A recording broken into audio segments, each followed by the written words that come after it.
And gentlemen, I'm meadsy69. Welcome back to the channel. Now, in today's video, we are going to look at 5 tanks that have improved the most when it comes to win rate. So, if you look on BlitzStars, there's a section sort of on the left side that says the most tanks played, like the most battles played, and they've also got like the most improved section. So I kind of like, I normally like to look at this because it gives you the feel of maybe what tanks are better now, or especially what tanks are being played better, because that is what this is. So some of these I don't understand, but like this one, the Hellcat in at number 5, but others I do understand why people have improved in that certain tank. So the Hellcat is at number 5, and it is increased. The win rate has increased by 2.48% over the last 90 days. So a lot more people are performing better in the Hellcat. Now the Hellcat, a tier 6 tank destroyer, is a fantastic tank. It really is. It's always been this for a very long time, so I don't understand why people have improved dramatically in this tank. They're winning a lot more times, and that is all what we're looking at here. All we're looking at is the win rate. Of course, the average damage may have gone up, or it might have gone down. I can't see that, but as for win rate, 2.48% more.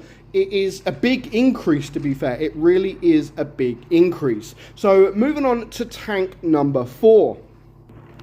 So tank number 4 is the E100. Yes, the E100 has increased by 2.54%. Now, again, that is slightly above the Hellcat.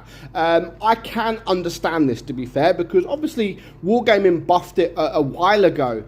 They buffed the cheeks of the thing, and overall they made it a far enjoyable tank to play. I mean, I've always loved the E100 anyway, but since they've buffed the turret cheeks on the thing, obviously a lot more people are performing well. Now, the E100 has always been one of those tanks, and I've always named it the noob man's tank, because if you did not know how to play this, it was very easy to deal with. But if you come up against it, if you come up against a player that did know how to play it, they can work wonders with this tank. And now that the turret is a lot stronger, the turret cheeks are a lot stronger, it is a lot more difficult, because all you got to do is angle a little bit, and them turret cheeks become a lot stronger with the armor.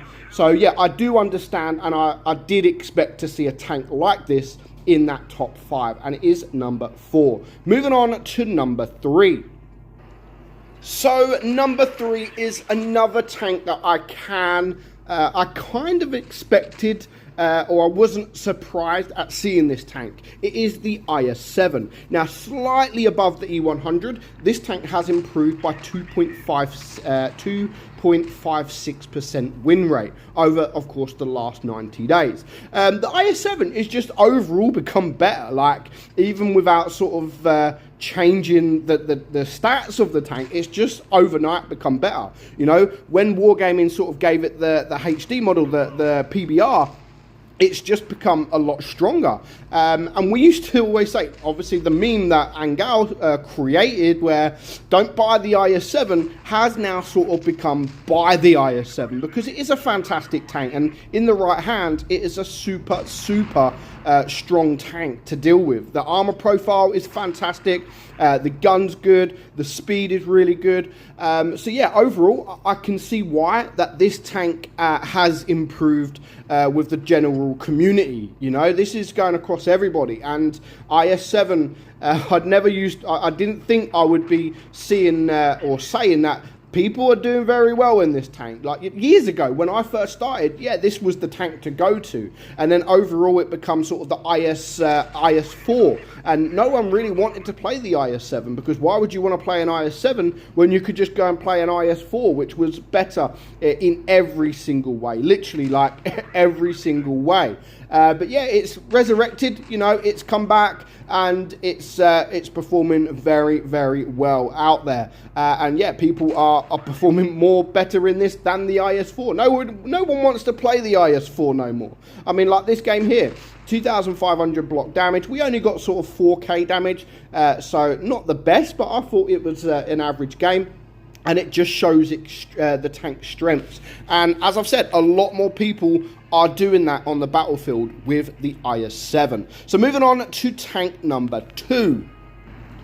So tank number 2, of course, is the Tiger II. Again, this is one of those, like the E100, a few months ago, or actually maybe even a few years ago now, a year or so, maybe even longer. Wargaming buffed this, you know, it was always just an average tank that wasn't that special. You didn't really want to play this. The same as the Tiger I, really. They were average tanks at best. But nowadays, 2.59% better over the last 90 days when it comes to win rate. So the armor profile is insane. It really is. Wargaming done a really good job in buffing the front plate. The front plate is very, very strong. However, if you do switch to APCR or heat or just your premium round, then that front plate does become a lot weaker. So yeah, a lot of tanks, especially if you are top tier, you will have to switch to Pramo when you come up against the Tiger II. But put the Tiger II against some tier 9s, then yeah, people will be able to penetrate that tank like butter. But again, it is a tank that I can see, I can understand why it is in the top 5 most improved tanks. But, you know, I expected it a few months ago, maybe even longer. Not now. I thought it would have come out of that by now. People know how to deal with the Tiger II now. But overall, it's still a fantastic tank. Now, tank number 1. It's improved massively, and that is down for one thing only, and that is that hatch. Honestly, the hatch has been buffed. Yes, you can still penetrate it, but it is a lot more thicker, a lot more difficult to penetrate. Of course, we're talking about the E4. Now, the Tiger II was in second place, most improved, at 2.59. The E4 has gone up 3.22% win rate. So yeah, absolutely smashes everything else. 3.22%. I mean, it doesn't sound a lot, 3%, that the win rate is increased by 3%, but it is absolutely massive. And obviously it is the number 1 improved tank in the whole of Blitz. So yeah, 3.22 is absolutely massive. And like I said, I definitely expected this tank to be up there in the top 3. So yeah, seeing it as number 1, I'm not surprised whatsoever. And again, I love the change for the E4. I've been calling for it for years, absolutely years, because it's a tank that I used to enjoy. It's a tank that I love. But it was just that hatch, you know, that's the only thing. Wargaming have sort of buffed the turret over the years, the cheeks and other things, but all it really needed was that hatch. And it's one of those tanks in tier 10 that used to be a little bit of a disappointment, because you play the tier 9, you play the T30, and then you go up to the E4, and you're left disappointed because the T30 was better than the E4 in almost every single way. Armor profile, except obviously the hull, but the turret, absolutely insane. Where this, you couldn't really, yes, you could do the damage. Yes, it's got the big alpha, the penetration, everything like that, but you couldn't do anything. You couldn't hide because you had that massive hatch. You know, you go behind a rock and you're still getting shot. And that was what was really sort of annoying about the tank. But I'm glad to see it up there. I'm glad to see it performing well. Let's hope it carries on. So I hope you enjoyed today's video, guys. Let me know if you're surprised at any of the top 5 tanks. I think looking at Blitz Stars now, it has slightly changed. There are a few different tanks, but this is what I recorded at the time. So I've gone by that. I played the footage and I didn't want to play it again. So it's changed a little bit. The E4 is still up there, of course, and so are most of the other tanks. I think it's just one tank maybe that's changed. But let me know your thoughts on this video. What are you surprised about? You know, I'm surprised about the Hellcat, even though the Hellcat has been a fantastic tank, but considering it's got no armor whatsoever, it is a difficult tank to play. So let me know your thoughts in the comments below. But for now, hope you enjoyed today's video, guys. I'm meadsyreplays, and I'll catch you all soon. Goodbye.